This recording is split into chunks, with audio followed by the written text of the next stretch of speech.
Hey there, it's Eileen with The Real Las Vegas, and I am here today with Emily, and I'm gonna mess it up because she just got married. So your last name is Encinosa. Encinosa. See, I would have said it wrong. And she is a doula here in Las Vegas, and we're gonna have a chat. Yeah. Thanks for having me on. You're so welcome. Thank you excited to be here. for joining me. Yes. So we are introducing people to great entrepreneurs and business owners in Las Vegas, because Las Vegas really is a very amazing community. We are not that big, but we really appreciate local businesses. So that's why we're talking with you today. Awesome. Yeah.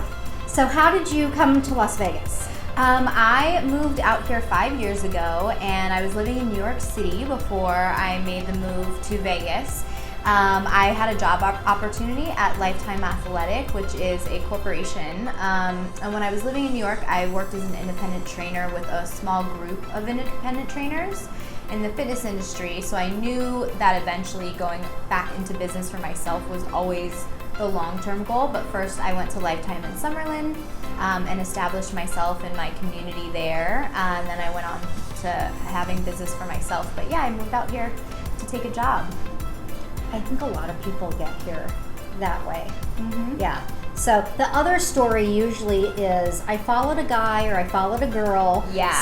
So business opportunities are abundant here. Yeah, in they Las sure are. Vegas. Yeah. Yeah. And it was enough for me to move out of New York City. That was like a really big. So was that a crazy transition from such a busy city to Las Vegas? Well, and it kind of was also for a guy, but it's not my husband, so it doesn't really matter. Yeah. That was very short-lived, but I think that was like the conduit of getting me here. Yeah. Otherwise, I probably wouldn't have left New York, because New York is pretty incredible. But it's a lot like how you were saying, small business and entrepreneurs. That's what I loved about New York City, is everything was like not really a lot of chains. So the really cool thing about being in Summerlin, especially, it gave that like small community feel to it, but then you have like the strip and things from the big city here, so it was the best of both worlds. Yeah. And I grew up in Maryland, where it's just like Summerlin. It's the same exact concept, where you have your communities, and then you can go to Washington DC or Baltimore. Even downtown Annapolis is more of like a older city feel to it. So I like being able to drive and then having like quiet space where you live. Yeah. Whereas in New York, it's just always noisy and Always people like busy. crammed on top of each other. Yeah. So it's been a positive transition at Yeah, first. because you went from working for a company corporation, to opening your own business. Yeah. So that's amazing. Well, and I literally would only stay in that block of Summerlin, where it's like Charleston, right by Red Rock, and then like maybe a couple blocks back. I didn't really go out further than that. Like Summerlin was really my only area that I hung out in for the first 2 years or so that I worked for Lifetime and lived here. And then when I went into business for myself, that's when I actually started venturing out more and going to Henderson.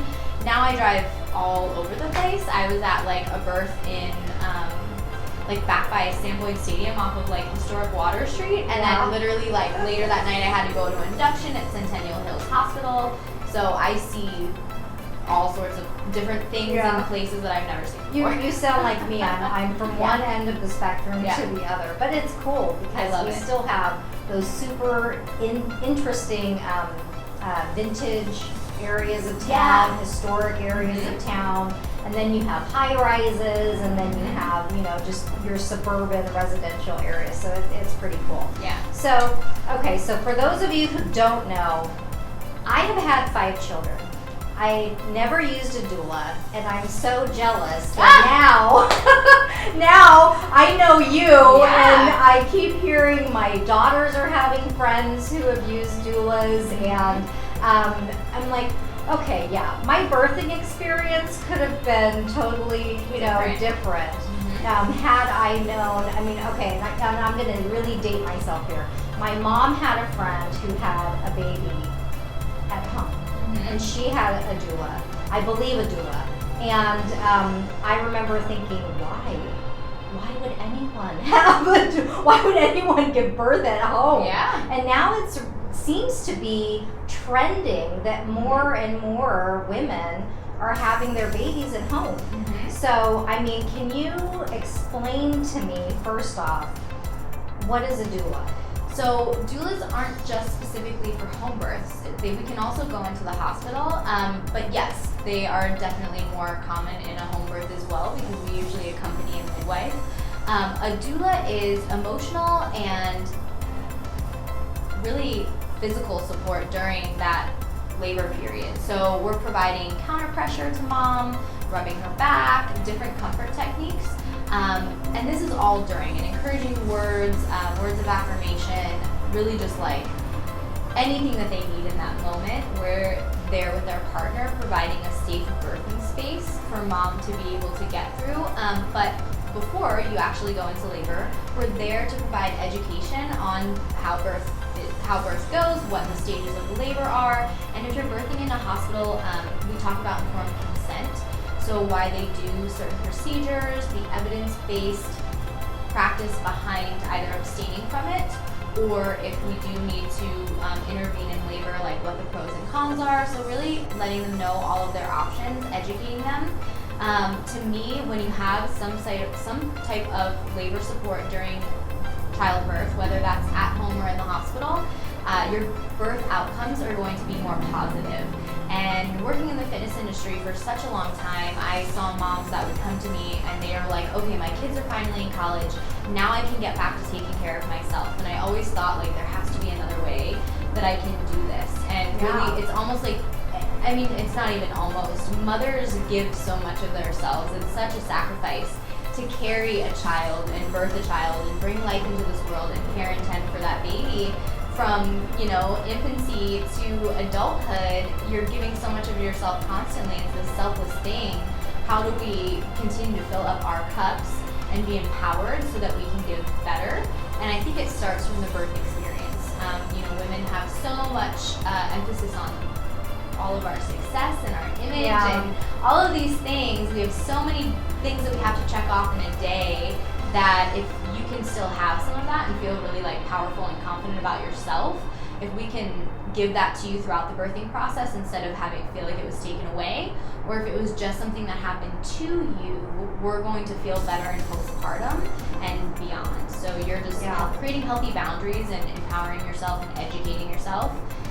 But typically in a home birth, we're there to provide like comforting touch, anything like that, and then we do talk to them about if for whatever reason they have to transfer and go to the hospital, because you can totally still have a natural birth. Unexpected. Yes. Mm-hmm. Yeah, we just kind of cover all of the bases with them and educate them on what their options are. Here's what we're looking at, ways to prepare. I go over their packing list. I even talk postpartum with my moms. So talking to them about breastfeeding goals, how long are they going to be on maternity leave for. That plays a big role in breastfeeding, especially if your goal is to exclusively breastfeed, working moms. That's a really hard thing. Right. And then also talking about perinatal mood and anxiety disorders, because that's really prevalent too. We haven't given that enough attention with moms for decades. Right. That we're really doing women an injustice by not asking the hard questions and not recognizing the signs and symptoms. So being that village that moms need to come around, and which we used to have. So when you think about it, and women were having home births like way back in the day. Right. They had usually a midwife. The doctors didn't go to the birth at all unless for whatever reason it was an emergency. It would always be a midwife, someone to assist the midwife, and then basically a doula, which we would like boil the water, rub the mom's backs, like kind of do small tasks just to help the midwife and help the mom. And that's when people did come over and bring you things, and we took care of each other. It was much more of a community. We don't have that anymore.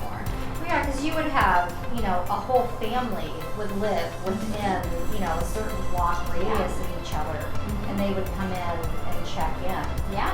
Yeah, and I think that we put such unrealistic expectations on birth, that it's supposed to be, A, B, down to Z. And this is what it's supposed to look like. And so I think sometimes we feel as if we failed Yeah. if it doesn't happen. Yes. How we've got this checklist in our head. Totally, 100%. And that's the biggest thing I talk to my moms about when we do natural births in the hospital is, you know, I obviously want you to prepare because it's a mental task. I can give you all of the comfort measures in the world and the pelvic tilts and the breathing exercises, Yeah. but if you're not mentally preparing to meet this intensity, as we have with any goal, right? Like when you go to get your real estate license or you're a business owner, you know that this is going to be a monumental task, and there's going to be times where you're looking and saying, I don't know if I can do this anymore. Is this really Yeah. worth it? So, whoa. Woo-hoo! We got That's some thunder in Vegas. Yeah. That's so cool. I haven't had rolling thunder. No, you like haven't? that, or Oh, I I love haven't it. heard it in a while. I love it. Mm-hmm. Yeah. That's nice. So we're having a rainy day. Yes. Which that means you have immense rain for 5 minutes, and then blue skies, and then immense rain, and then blue skies. So that's just how it goes. The Vegas weather. It's a nice reprieve from like the 90 degrees we got. Oh my yesterday. gosh! I know. I have a sweater on today. Yeah. If that says anything, but yeah. Totally. But yeah, I feel like you have to mentally prepare because you know you're going to come up against some blocks where you're going to be like, oh, like I just can't do this. And that's transition. Usually when you're doubting yourself and wanting to throw the towel in is when it's almost over, and hearing that from someone who's done this so many times, like, you can do this. Right. I know that you think you can't, but you can, and I've seen so many other moms do this before. You're right there. Yeah. That's what they need in that moment. Right. But it's mental work too. But also, if they decide that they do need the epidural and maybe things have been stalled for a while, or they're in an induction, or if things don't go to the plan, Right. you know, understanding the pros and cons, and then letting them know that, you know, this is okay. This is what we need. Like, so a lot of the times I remind moms that I need them to have energy to push. And if we have just been laboring for a really long time and walking and squatting and doing all of these things, not pacing ourselves so much, you're going to get really tired.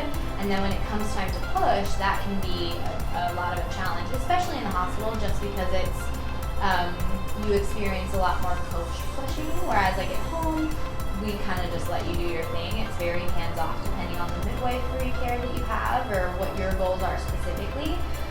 Even when you ask for something to be a little bit more like non-coached, that tends to just be the environment, and they want to get baby out and make sure everything's good. Right. So knowing that like that's really where we need you is for pushing baby out. So if for whatever reason you do have to make a decision that isn't really what you wanted, knowing that it's okay and that was a great decision for you in that moment, and that's what you and baby needed, and you can still get the other things on your birth plan. I think I have moms that sometimes run into scenarios and they're like, okay, I guess it's all off, so I'll let them do whatever. And that's not the case. You can still ask for a lot less interventions if you decide to get pain relief in a birth. Right. You can still have, you know, the other things that are positive and have positive outcomes. But again, taking ownership and knowing that you made the decision and that was why you made it, and you understand why you made it, versus, okay, whatever they want to do is fine, or just going in and kind of having the experience happen. And I think that's, like, even talking with my mom, she's like, I don't remember any of these things happening. And I'm like, what? And then she told me that she had forceps. So my mom couldn't push because of her heart transplant. And before her heart transplant, when she was pregnant, she had cardiomyopathy. So she could not put any like weight-bearing force. They were worried about that being too much stress on her body. Wow. And I asked her my birth story, her birth story. And she told me that they used forceps, and I was like, I can't believe that you didn't have a doula. Like, what is wrong with you? And she's like, hello, like, I couldn't do this. And I'm like, okay, because sometimes that does we see that way less nowadays. But yeah, sometimes it happens. There's a reason. Doctors aren't always just rushing in. They are. I think that laboring in the hospital has been a big injustice for women for a very long time, but women are now starting to become aware and ask for certain things and really advocate for themselves. Yeah. And I think men are like seeing, like our society, not just men, our society as a whole is recognizing and talking about this silent thing that women have gone through for such a long time. Yeah. So it's this big awakening that's happening, and for me, that's really the biggest thing. Is it doesn't matter. Well, it does matter how you do it, but I want you to make sure that you have advocacy and you get what you want. Right. I don't care if you birth behind a tree in your backyard. You know what I mean? I'm going to support you as long as you know your options and Right. your right to consent and have autonomy over your choices. That's really a big deal. Yeah. Yeah, I think that's huge.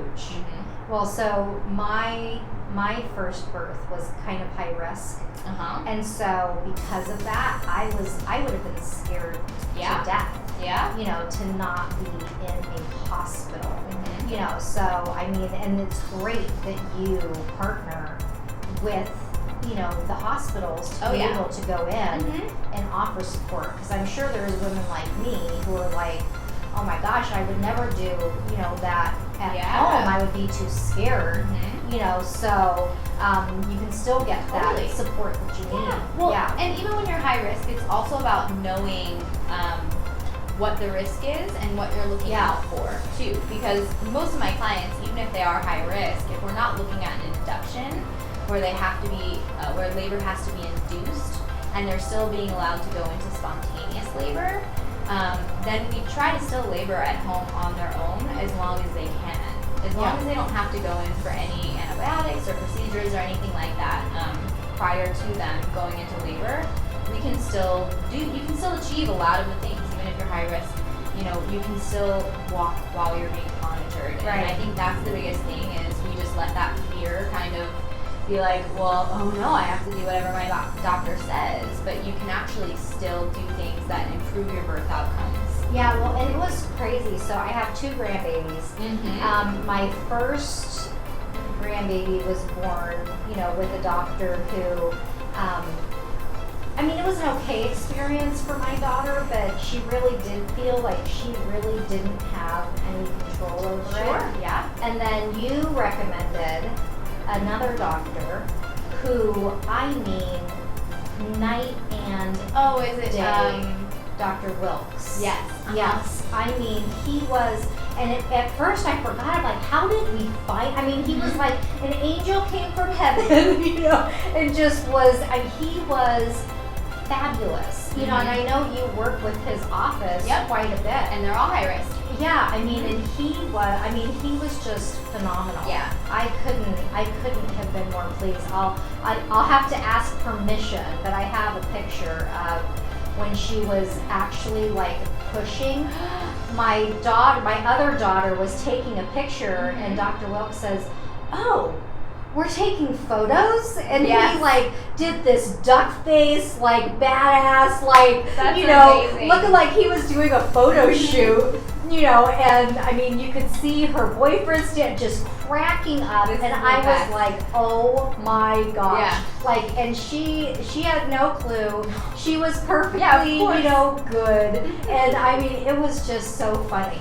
I mean, but it was, so the second experience was totally different, you know, from the first. Yeah, you want to have an OBGYN that supports what you want. Yeah. And I think that's what, because a lot of the times with doulas, partners are usually like, well, what am I going to do? I either have moms that come to me and they're like, okay, like he's not going to be involved, or I'm going to need a lot more than just his support, so this is why I need you.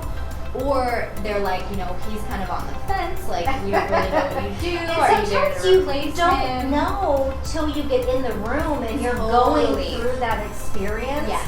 I mean, he could be the most supportive person in the world, and like me, Deer in the headlights. I'm like, hey, don't touch me. Do you know what I mean? Oh, yeah. So, I mean, if I'm in pain, back off, Yeah. leave me be. Yeah. You know, so I mean, then what? Yeah. You know, I mean, he's just kind of like There. left out in the cold because, you know, I'm like, I'm gonna, you know, but I mean, so everybody's experience is totally different. Totally you different. Don't know. No, but what we talk about is, I think, not just being in the room and being there to be the support for like mom and dad, because like dad and I will tag team, I'll give him a break, he'll give me a break, whatever we need to do, but that education for the both of them. It's huge. Yeah, because the more that I can educate a man on what's going through with it, that gives them a point to connect and understand each other better, and also he knows how to advocate for her more. Yeah. Because in labor, we don't really want mom to be the one that's having to like throw up all the flags and say, like, hey, I don't consent, or why are we doing this? I really leave that to dad. but making that, it also brings more, I think it just builds their relationship and makes it closer and just provides education. So not even just like the emotional and labor support that we provide to moms and families during labor, but the education and like why you're doing what you're doing is invaluable because it, again, makes that process I still don't think I know any of that stuff. Yeah. Do you know what I mean? Because you It's just do you it. think, oh, you're just supposed to go in, it's natural, it happens, you're done. And there's just so much more that goes into it. I mean, and I have heard horror stories, you know, with women who didn't have anyone advocating for them. And when you're in that, you know, state that you can't really, you know, get across maybe your thoughts, or the pain has just enveloped every other sense that you have. Well, and even when you have an epidural, you still feel the pressure. So it's not that you aren't out of it. You still are like very much experiencing what's going on. You just don't feel all the intensity of your surges and your contractions anymore. So that's the biggest thing, in my opinion, is getting with someone, even if you want to just like go over a birth plan or like make the right recommendations for an OBGYN or a physician that's going to support you versus not, when you're going through and looking for like doulas and midwives, just knowing that they have invaluable resources. So what stage do you start? I mean, do you start from conception? We helping women go through this process? We do offer preconception counseling. The midwives do a lot more of that than a doula would usually. Okay. But I do have a background in nutrition and training, and with Pilates, I will work with moms on preconception. I follow a specific type of breathing called hypopressive breathing, which is for your pelvic floor, and that's really good for preconception and postpartum women. And then when they're pregnant, I do prenatal Pilates and pelvic floor strengthening, and then we work all of their hips and build their back and their backside so that they have support when their belly gets bigger. But typically, you can do preconception counseling specifically with a midwife. And then as a doula, typically I will hire someone at 12 weeks. Okay. So that way they're into their second trimester, the risk of a miscarriage is low. I started seeing my midwife when I was like, I think we were 7 weeks, and then miscarried like 2 weeks later, not even. And that's great to do. You should if you have questions, you want to get resources, things like that. But and also too, so what we could have done was check my HCG levels and my progesterone levels probably. You know, that's something that your midwife can do if you go to them that early to see how the pregnancy is doing and if you need to be on bed rest, things like that. So if you have a history of miscarriage, you should probably start that early. It wouldn't be a bad idea. It would definitely not hurt you because then we can give you tools to be able to prepare yourself and what to maybe avoid. So for me, like as soon as I try to get pregnant, we're going to be on it, and we've already did like lab work because of my miscarriage to kind of figure out what was going on. So I've been balancing my hormones and really practicing what I preach to get myself ready. So I would work with someone in a Pilates sense, in the other aspect of my business and how I work with women. But as far as like doula care, we would really want to talk to them at like 12 weeks. But hiring a midwife, so if they did want a home birth, and we have midwives in the valley that do serve in the hospitals as well. So we have, they are nurse midwives. Okay. So there's maybe Wasan has nurse midwives in their practice, and then there's a couple of ones that work at like Centennial Hills and Mountain View. So they deliver in the hospitals, and they do work with the practice of OBGYNs. But if you wanted a home birth, then you could see like a well-rounded mama midwife. Those are certified practicing midwives. So they're two different things. Certified practicing midwives just birth at home. So you can see them for preconception counseling as well. Okay, well we'll link below this video all the different resources, you know, that you have, and you can feel free to jump on there. Yeah. And then if they have any questions, is it okay for them to contact you? Yeah. Okay, yeah. I mean, because it's so important that we feel as if we have a voice throughout this whole process. Yes. So I think really that's kind of what you do, is, you know, you let them know, hey, listen, this is your baby, so to speak, you know, I mean, you need to be able to, you know, say, this is what I want, this is how I want to do it, this is where I want to do it, you know, so that they are really feel in control of that process. Exactly. So, and then you touched on it a little bit, but I want to make sure that everybody also knows. You are a certified Pilates instructor. Yes. Yeah, and you don't just do Pilates for pregnant women, right? Mm-hmm. You do Pilates for everyone. For everybody. Yep, I do Pilates for everyone, but I specialize in prenatal and postpartum Pilates and healing diastasis or checking for diastasis recti. So primarily pelvic floor issues is what I work with most women on, and even like yourself, right? You would benefit quite a bit from having anyone who's had a child. Right. Is really great candidate for Pilates because anytime your body does we change. can help activate your pelvic floor, that's going to be a benefit throughout your entire life. So it changes a lot during pregnancy. So anyone pre-pregnancy is great because your ability to recover postpartum from a baby is dictated on your prior activity levels and your prior physical fitness. So I have moms that work out with me during pregnancy, which is super important still, and Pilates is great because it really balances all of the changes that are going through your spine, your hips, your round ligaments, all of these different lower back issues that come up during pregnancy. It does a great job to strengthen and align your body so you're feeling really good and you have more energy to get through your day. But in like pre-pregnancy, that's where we really want to strengthen your core, your pelvic floor, your back, all of that, because then you're going to be able to recover quite a bit more in postpartum. I know, and I always tell my girls this. You know, I was probably in the best shape when I had my third baby, and I recovered from her like nobody's business because I was in such great shape for her.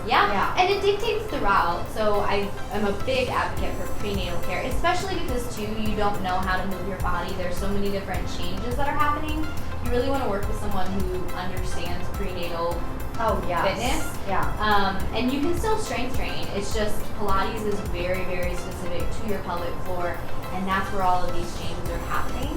And after a baby, for the rest of your life, you're going to be dealing with things like incontinence and, you know, again, like diastasis or hernias, different things like that. After having a baby, whether it's your first, second, third, however long that may be, prolapse is a thing that can happen, especially if you go back to exercising too soon after a baby. So really strengthening your pelvic floor at any time if you plan on having children is super beneficial. So I work with everyone, but specifically getting ready for pregnancy and after postpartum. Okay. So full service. Yes. Yeah, pretty much. You just need an OBGYN or a midwife, and then I'll do your childbirth education, your training, I'll be your and the great thing is I mean, you're even between the doctors and even the midwives, you know, you can also kind of be that, you know, that go-between, you know, so that you know which one is going to be, you know, more beneficial, or if they decide they want to go one route or the other, you're connected in that community to where you can say, oh no, you know, this one's good or that one's good. I mean, just like I said, I mean, we found Dr. Wilkes because of you, and it was funny because I was asking my daughter, I said, where did we find him? And she said, Emily told you. That's so funny. I know, and she's never even met you. You know, and so I said, oh, you're right, she did tell me, you know, and so she was like, oh my gosh, you know, just night and day difference. But, okay, a few more questions. Yes. Are you ready? Yeah. So, like I said when we started, I love everything Vegas local, and so and I love to eat, so. Eating is very important to me. And I'm also a penny pincher, so I don't like to spend money on food that I'm like regretting that I went and ate there. That's how I feel. Yeah, so, and I mean, nothing makes me more mad than spending money on food that is terrible. So, I like getting recommendations from my friends so that I can try new places. Awesome. So, when you go get I mean, not everybody drinks coffee, but do you drink coffee? Okay. So where do you go to get a good cup of coffee? Is Coffee Bean a local? No. They're a corporation. They are, but that's okay. It's a Sunset Coffee Shop, I think. It's on Sunset, right across from Sunset Park. Okay. And it's right by, it's like going towards Well-Rounded Mama. So it's Sunset and Pecos. And I believe it's Sunrise Coffee is the name of it, I believe. And it's a really cute little coffee house. And usually that's where I go. But I'm so cheap, I brew my own coffee. Well, I do too, but for like special occasions or meeting clients or things I go like to Holly's that. Cuppa a lot, and I know you interviewed her too. Yeah. So I frequently will meet people there in Gramercy. Lisa and I used to meet there all the time, but I do like this coffee spot. It's super cute. It's right around the corner from the midwife room. We always go there. It's called Sunrise Coffee. Okay. I want to say that Sunrise is also, and if this is wrong, I'll cut it out. But Sunrise, I believe, is also Mothership. Maybe. And they're also in Green Valley. I'll link it in here. Yeah. But they have, I mean, some really good coffee. I like the vibe. The whole like ambiance in that place is really cool. I'll have to try that one. Okay, and then local place to eat. I really love, my husband and I went to Honey Salt the first time a couple months ago, and we loved that, but I love that's one of my favorite restaurants because you like be seen and get a little fancy, but then they have like really great brunches and happy hours too, so you don't always have to worry about spending so much. Right. But even when you do indulge, you know that it's going to be great. And I believe Andiron, isn't that the same owner as Honey Elizabeth Salt? Lau, yeah. She's local here. Yeah, so Elizabeth Lau is very, very well known, but it's great that she has some local spots here. Oh yeah. Yeah. And Mastrioni's would probably be my second. Because then it reminds me of being in New York City. And true Italian food, you just can't go wrong with it. Well, so the funny thing is when I go there, I only get, which is hysterical, I only get the grilled chicken with grilled vegetables. Really? No pasta? Chicken is so hard to get right, sure, when you go good. out, yeah. Oh, I could eat that every day. That's It so is funny. so delicious. It is so flavorful and last juicy. time, and they did a really good job on it. Okay, I'll have to maybe try that. Gnocchis are my favorite, so like any place that has really good gnocchis, I'm there. And they do. Okay. Yeah. Yeah, they do have gnocchis, and then where's the? I don't know if this is local though. It was one of Brian Massey's. It was the Italian restaurant that closed down in Red Rock. Oh gosh, I don't remember the name of it. I can't remember the name of it either. I have to see if I can find it. Did he reopen somewhere else? Masso, I think, is the new place. Yeah, I think that is the new And place. I still think it's like an Italian theme, It is. but it's just another one. But yeah, whichever one was there before was like, oh, to die for. They're really good. It's sad that they're gone. But, you know. All right. So if anybody knows where you can get the best gnocchis, tell me. Emily wants to know. Okay. Well, and that's so like I'm doing a blog on the best taco shops. So if you follow me like on my private page, you'll see that I'm always asking, where can you get this? Where can you get that? Because I'm always doing different articles about different things. Yeah. So. My husband loves tacos. So we'll have to do some investigating. Yes, because I have it up there today. So you have to send me. Yes. You have to send me the info. Yeah, I'll send you some stuff. Yeah, good. Cool. Anything else? No. All right. Thank you so much for joining us on this journey of all things local Las Vegas. And we will see you next time. Bye. Bye-bye.